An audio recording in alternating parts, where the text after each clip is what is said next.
drove to the address to check with Mr. Foley, but there was nobody home. We left our card along with a message to contact us as soon as possible. 4:15 p.m., Frank and I got back to the office. At 4:35, Mr. Foley returned our call. Oh, yes, sir, that's right. Mm-hmm. Oh, I see. What time was that? Do you remember?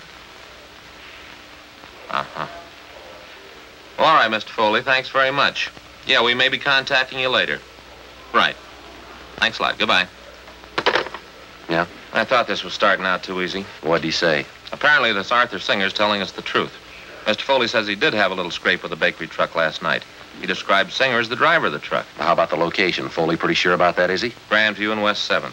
Says it happened about 10:35 last night. That puts Singer about 3 miles from the scene of the hit and run. It's impossible, Joe.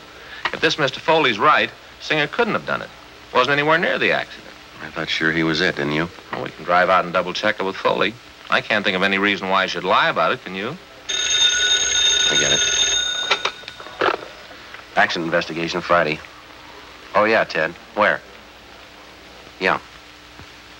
Nobody, huh? Yeah. You bet. Right away. Thank you. Well, it's moving fast. Good piece of luck. Who was it? Ted Zimmerman. He and McClendon are down at the south end of town. Yeah. The hit-and-run truck. They think they found it.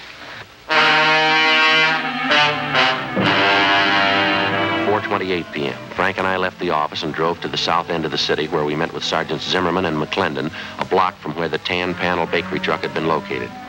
As soon as the truck had been discovered, an immediate stakeout was placed on it. A code 5 was broadcast on the vehicle's location, warning all units to stay away so as not to discourage the suspect in case he decided it was safe to return and get the truck.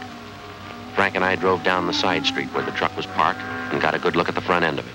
The right headlight was damaged, and so was the right fender.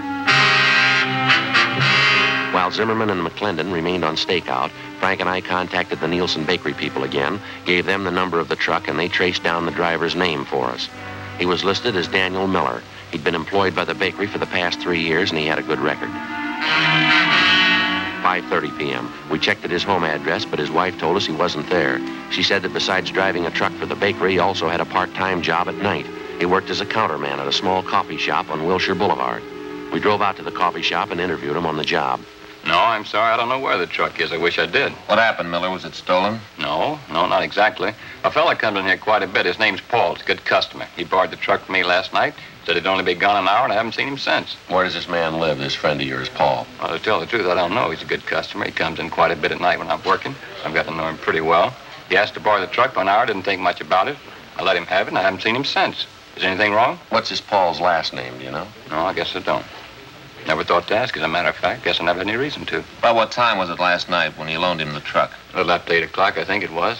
He said he wanted to take his television set to a guy he knew and get it fixed. He told me to be back at 10 o'clock at the latest. You don't know where this man lives? You have no idea how to get in touch with him? No, I guess I don't, Sergeant. Why? You in the habit of lending the truck to strangers? No, not usually.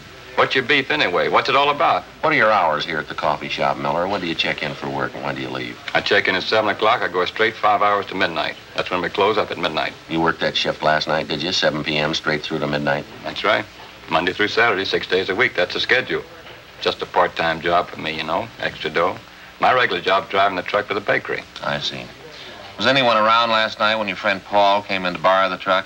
Another customer, waitress, somebody we could double-check with? Well, there was a couple of other customers in the place. I don't know who they were, though.